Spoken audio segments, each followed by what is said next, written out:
Welcome to District Dialogues. My name is Marvin Arrington Jr.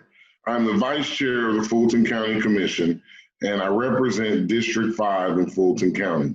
District 5 includes the City of Atlanta, East Point, the City of South Fulton, and parts of College Park and Union City.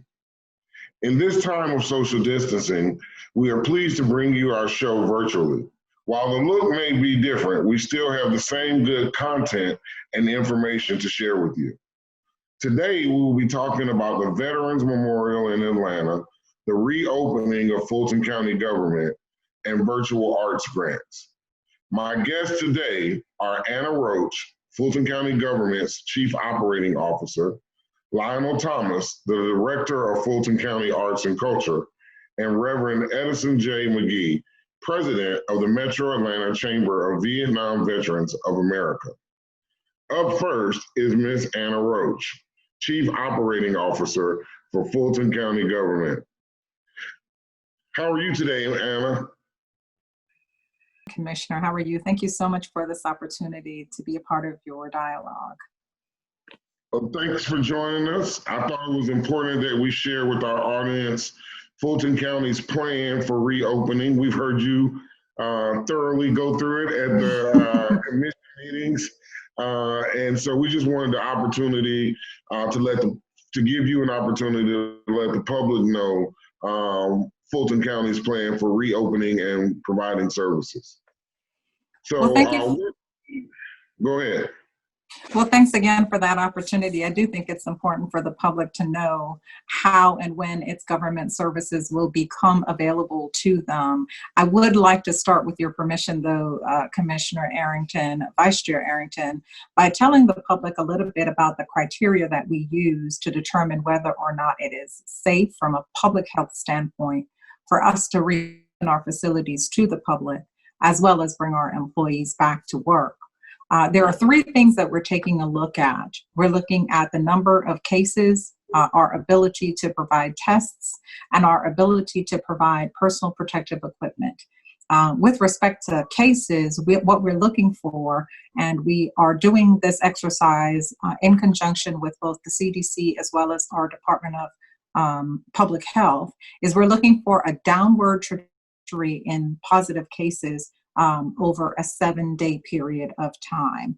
And so we have been monitoring that data point for several months now, and we have seen a downward trajectory. I do want to say that in the last week or two, we've seen an upward tick, but in looking at things like hospitalizations, we are comfortable that we are not at a danger point for reopening and with that upward tick. We're also looking at testing. Are we able to provide testing to 100% of our employees returning to work, as well as 0.25% of the population at large? We have a significant amount of private investment in testing in Fulton County, as well as hospital testing for COVID-19 in Fulton County. So we are very comfortable that we have met our gating criteria as it relates to testing. And then finally, personal protective equipment is critical.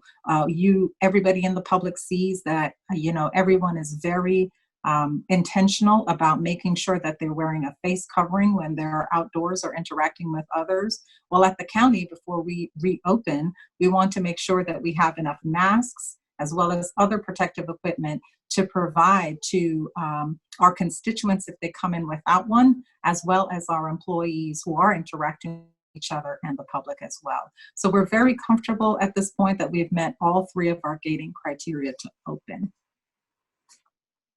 Awesome, that's very important. I know that personal protective equipment is very important, and I know that you guys have been taking steps to make sure that we have that. What precautions are being put in place to keep the public and employees safe as the county reopens its facilities? Well, I think that's a terrific question. Thank you for asking it, Commissioner. We're having several things put in place to make sure that we protect the public and that our employees are protected from the public. One is that we are relocating all of our public facing services on the main floor of our government center so that the public is limited to one area. We don't have people touching elevator buttons to get up and down the stairs. We've also designated a single entrance point to, I would say, 95% of our facilities that are reopening, and a single exit point. That will allow us to be able to implement temperature screening for every single individual entering a Fulton County building will be subjected to a temperature screen, and it is for their protection as well as the protection, again, of our employees. Employees will be temperature screened as well. In addition to temperature screening, single points of controlled entry and exit, we are also implementing COVID-19 testing for all of our employees before they come back to work. We are doing a phased reopening that gives us time to test 100% of our employees before they return back to work.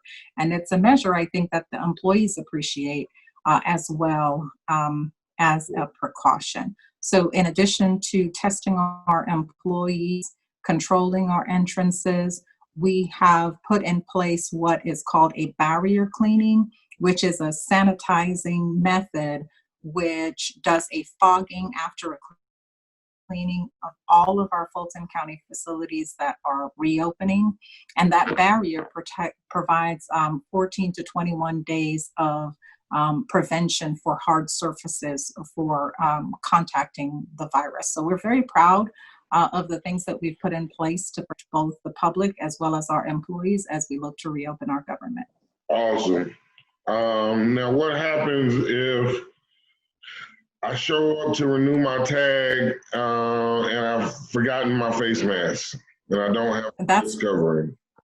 That is a great question. We will have a requirement that anyone entering a Fulton County facility does have to have a face covering. And originally, we were going to basically require that individuals go get a face covering to come back to the building for services. But thanks to you, Mr. Vice Chair, and your colleagues, you gave the county manager and myself the direction in the last board meeting that we are to go secure funding and secure masks to hand out to the public whenever they come to the building, and they may have forgotten or did not know that they were required to wear a face covering. So beginning with our June 15th opening, which will be an opening to the public, we are prepared to provide disposable masks to individuals who come to our government facilities for service and who do not have one. We do believe that the majority of people will in fact have their own mask, but again, with the direction from the board, we will be providing masks to those who come to the buildings without one. Well, I'm glad. I think, as you stated, our employees will like the fact that everyone will have to have a mask. And I think taxpayers will like the fact that if they don't have one, that we will provide them with one. I think it's just a common and decent thing to do. I heard you speak earlier about COVID-19 testing. Tell us, where are we offering COVID-19 testing? Is it free? What are the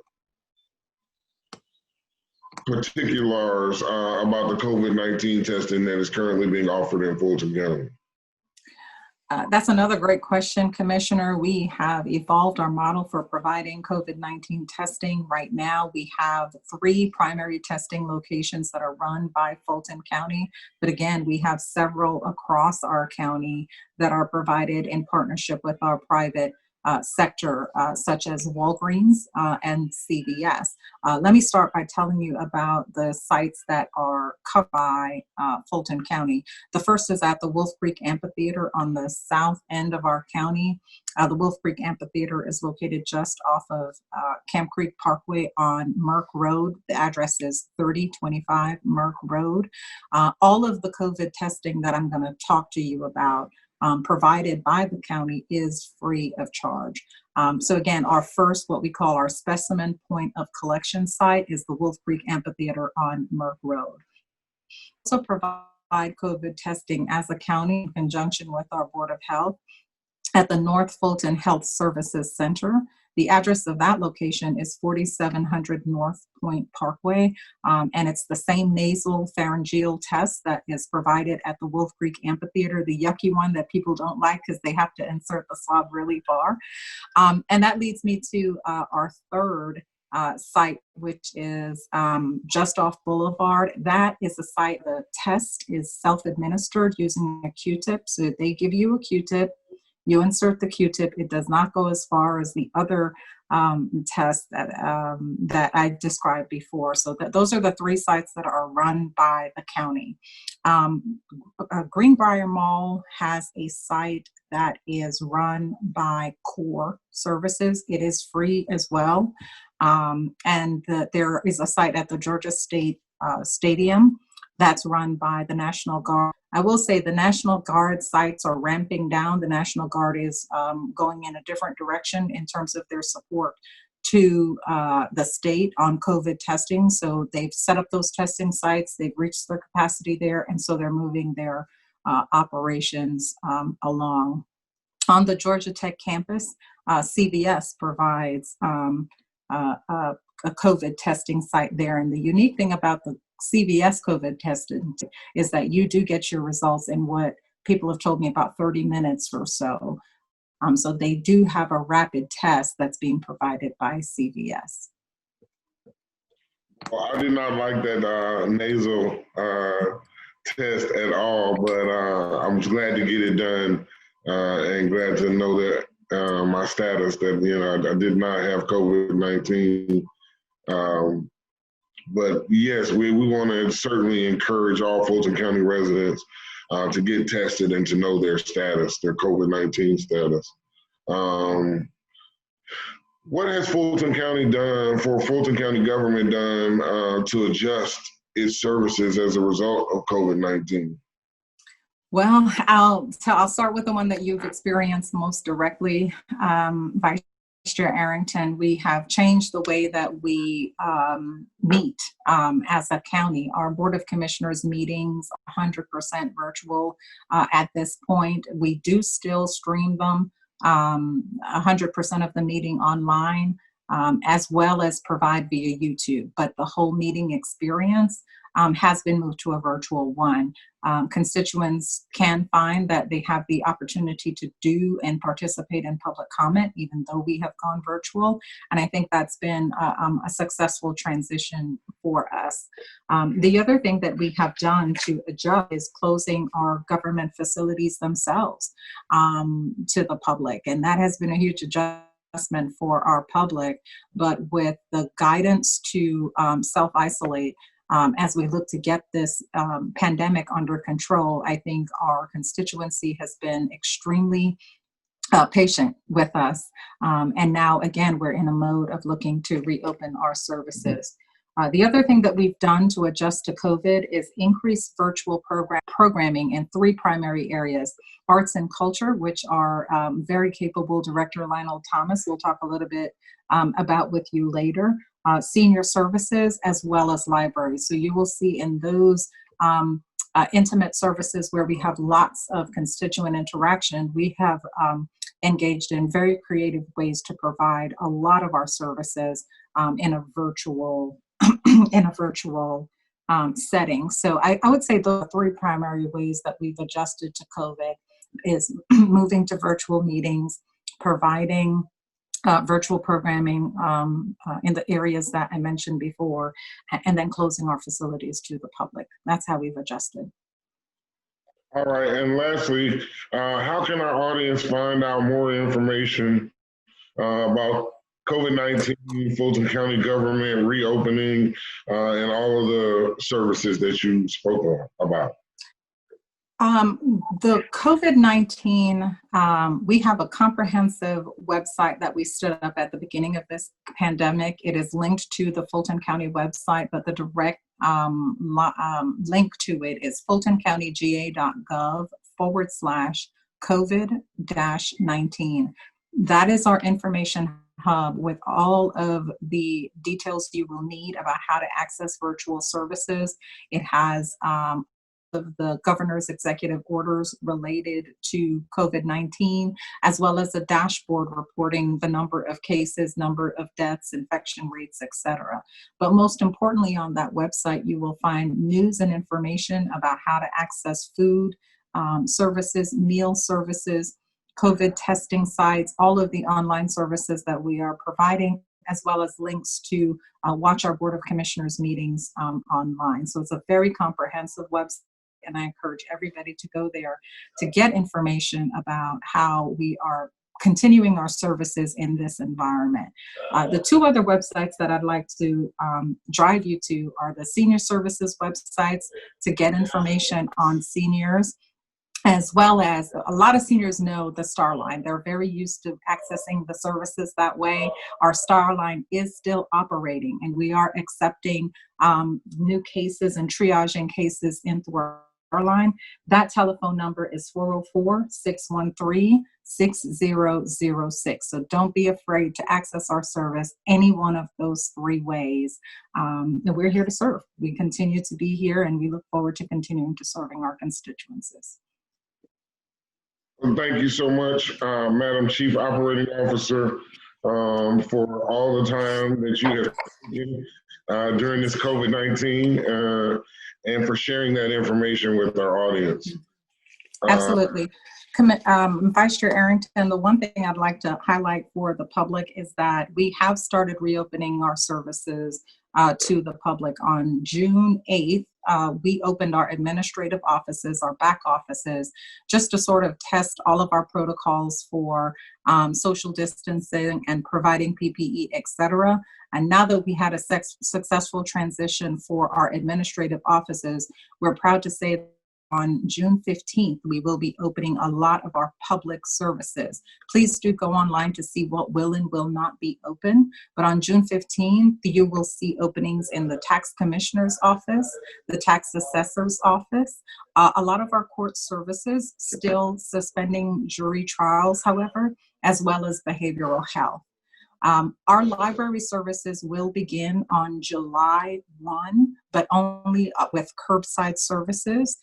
And you'll again see us do a phased opening of our additional services as well. So be patient with us. We are opening, but we do want to do it with a safety first sort of philosophy in mind. So you will see that things will come on board slowly but surely. Awesome. Well, thank you so much to you and your team for coordinating that. And we will move on. Up next, we have our Director of Arts and Culture, Mr. Lionel Thomas. As you know, I'm executive sponsor for Arts and Culture in Fulton County, and also serve on the Atlanta Fulton County Recreation Authority, as well as the NACO Arts and Culture Commission. As such, I'm an advocate for the arts in Fulton County, and I'm proud to say I finally convinced my colleagues to provide some COVID relief for artist organizations and for artists in Fulton County. At the last board meeting, we got $1.5 million approved for COVID-19 relief for artists and arts organizations. And Mr. Lionel Thomas, our Director of Arts and Culture, is here to tell us all about this $1.5 million in funding. So welcome to the show, Lionel. Thank you for having me, Commissioner. Due to COVID-19, basically artists and arts organizations haven't been able to perform or make money.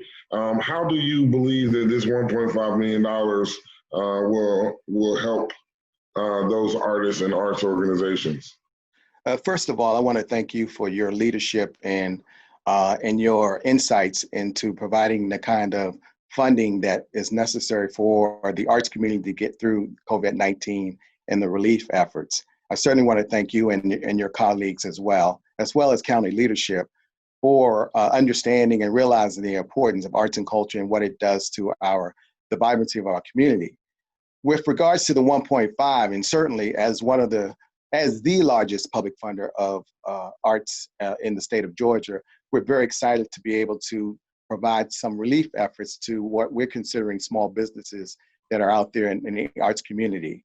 These small businesses, like the theaters and the museums and all of the folks who provide artistic services out in the community, are very important to our community, both from a social aspect and from an economic aspect. And so we're excited that the funding will go towards giving them a sense of support, or giving them support for helping them through this process of coming back from what we're calling a new normal. This is the new normal for them, and many of them are engaging in virtual services. So this funding will go for what we're calling a virtual arts initiative. We'll provide up to $20,000 for organizations, the nonprofit organizations located in Fulton County, as well as $5,000 to individual artists for programming that is mainly offered online. Some of the services that we've been able to provide directly are also online, and we've been able to do that through our art centers. We've been able to offer opportunities through what we call a digital arts initiative, which was a part of the Fine Arts Acquisition Program, which is part of public art. And we're trying to find creative ways to make sure that their arts community and infrastructure is sustained through this process. Well, we thank you for that. I saw the Digital Arts Initiative, and I think you guys are doing a great job working that, in particular with our seniors, and making sure that our seniors and that the general Fulton County community stays engaged and has some type of outlet other than just sitting inside the house. Yeah, this new service model that we've undertaken, which is what we're calling our virtual reality, we've been able to look at some of the programming that we've already provided and to adjust based on the needs of the community. And we continue to dialogue and assess those needs and be as helpful as we can in providing the quality service that people expect and would demand of their government. Arts and culture is an essential service in our eyes. And we certainly recognize and thank very much all of the leadership for recognizing that as well. What are the criteria for applying if you're an artist or arts organization? What is the criteria for applying for this COVID-19 Fulton County relief? Well, the criteria is that, first of all, you have to be located here in Fulton County. It's only for Fulton County nonprofit arts organizations and residents that have been here for at least a year prior to application. And you have to be financially viable as an organization and provide certain requirements to demonstrate your ability to manage and operate with the funding. And you got to be creative. I think that it's important for the arts organizations during this time to be creative. And so we're encouraging them to provide this creative programming to the public. So one of the lenses that we will be looking through is judging those applications based on their creativity and whether they can provide new programming that is both engaging and interesting to our population. Sounds great. And if you're, visual artists, performing arts, doesn't matter what type of artist, I guess. No, we're asking and encouraging all kinds of art. We're encouraging all artistic disciplines to apply: visual arts, theater arts, craft, media, and the literary arts. And so we're excited that they can offer classes, and they can offer workshops, they can do performances, and they can provide literary readings as well as a part of this. And the only important thing that people need to be concerned with is we're asking that organizations provide for the $20,000 at least 4 hours of programming, and individuals at least 2 hours of programming total for our population. So it's meaningful, and it has some substance, and it's quality experience for people. And then what will we do with that program? Will we be showing it on FGTV or on the internet? Or how will we utilize that program? It is our intent. It is to repost those so that people can enjoy those on an ongoing basis. It'll be on our website. It'll be also on the COVID-19 website as well. It will also, will advertise through the various social media that this is available and for the public to enjoy.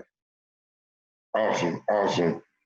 How has your department had to adjust to COVID-19? Tell us some of the challenges and that you've had to undertake. Well, I think some of the challenges is what you mentioned before, in which arts organizations are so used to having large gatherings and being able to engage people. So we have to figure out, from our standpoint, the programs that we offer, how can we affect people? So we've had to go virtual.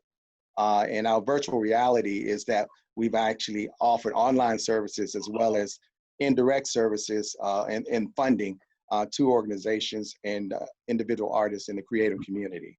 So we've had to adjust in that regard.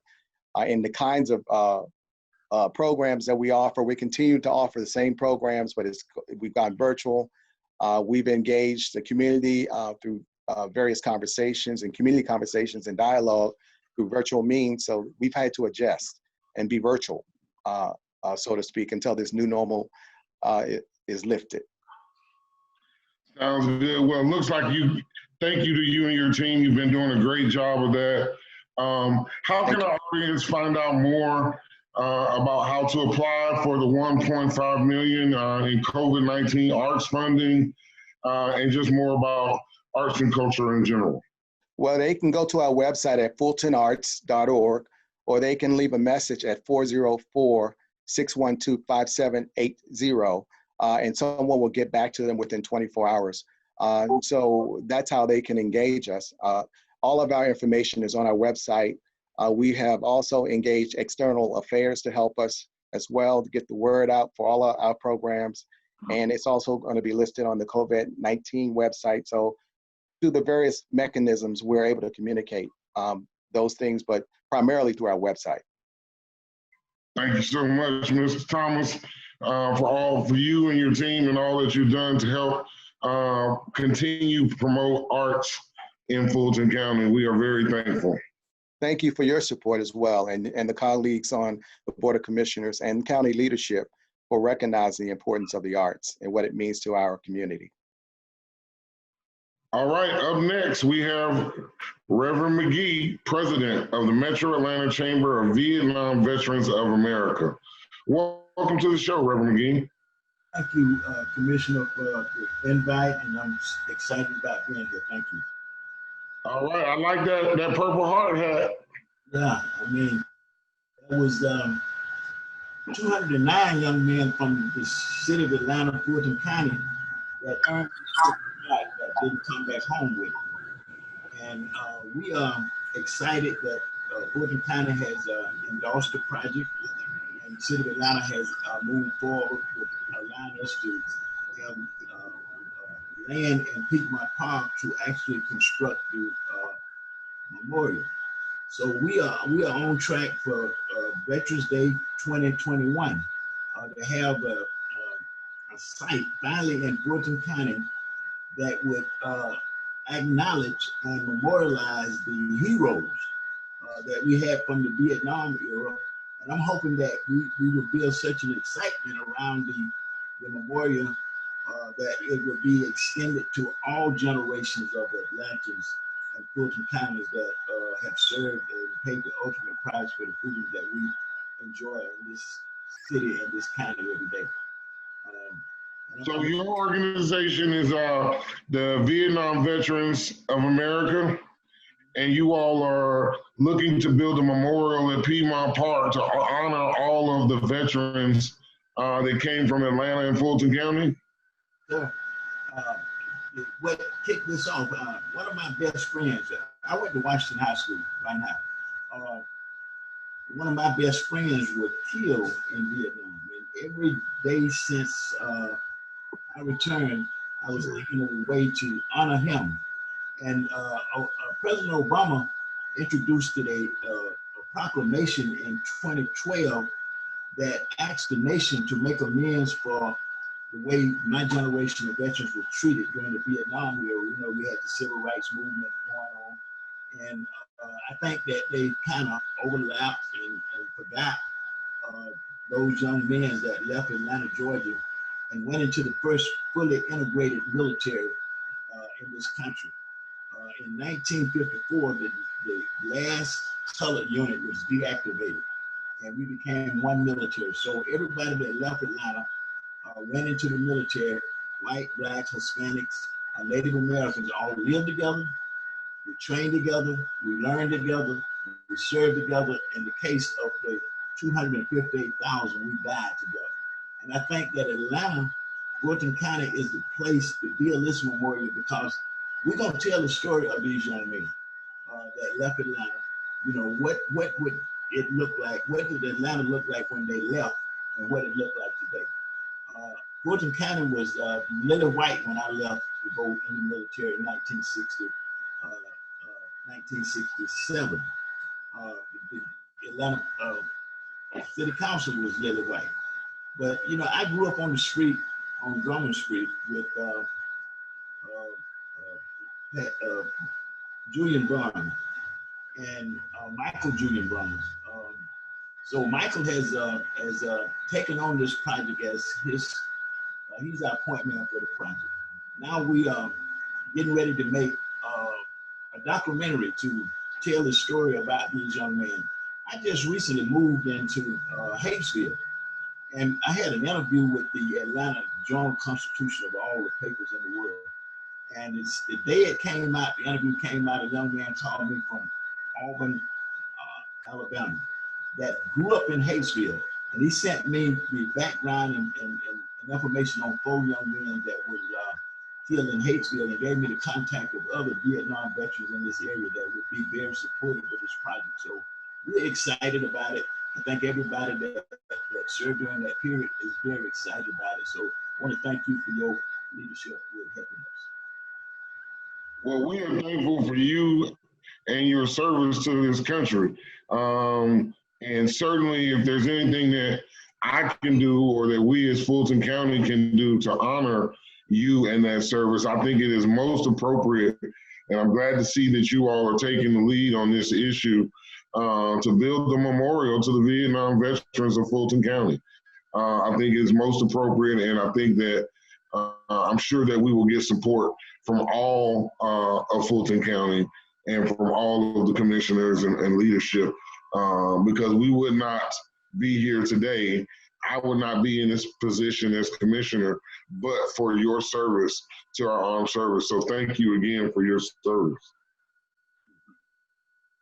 So what are the next steps in order to make this a reality? Yeah. What was your question?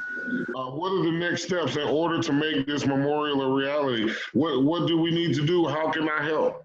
Well, right now we are doing, we're ready to do the documentary, and we are doing town hall meetings to refamiliarize the county and city residents with these young men. What we are hoping to do is find some of their families. Some of them still exist. And what we discovered now, this is like one-sided again. We discovered that 83 of these young men's families have built individual memorials around in Fulton County for these young men. So they're gonna come together with the memorial that we're doing in Piedmont Park, because all of these names will be there together. We're going throughout the county, asking individual cities. I got a meeting with Hatesville next week to talk about their 4 young men and to get more information on how they're going to do it. So we're raising funds in the process. We have a website set up, which is sonsofAtlanta.org, sonsofAtlanta.org. You can go on that website right now, and you can see all the names. And we would like for people to go on there, because we're still trying to find some of the families of these young men, so that they can be a part of the documentary. We want to tell their story, and we need your help with going throughout the county with the town hall meetings. You can help us with that. I'm glad to see Arts and Recreation here, because we just issued a call to artists, so that we're trying to get Fulton County is involved with the design of the wall itself. So I would appreciate if he would go on our website, look at the call for artists, and see how he can help us get this information out to young people in Fulton County so they can participate. We're actually want to give them the one that get accepted. We're going to give them $1,000 for that design. So we are moving forward with it that way. Thank you so much, Reverend McGee. Again, thank you for your service. I know you wear that Purple Heart hat proudly, and I'm proud to have you on the show wearing it. We're proud to be on the show. So thank you for speaking for Vietnam Veterans of America, and thanking you for your leadership and helping us make this project a community project, and to helping us raise the funds to make it happen. Thank you so much. All right, and thanks to all for watching. This is our second virtual district dialogues, and we hope that you have enjoyed this presentation in this format. Please stay tuned. Please visit the county's website for COVID-19 updates and information. Of course, I invite you to stay connected with my office through my website and our social media platforms. Don't forget, when you're in public, please wear a mask, wash your hands, and stay 6 feet apart. Until next time, stay safe, everyone. This is Marvin Arrington Jr. for District Dialogues.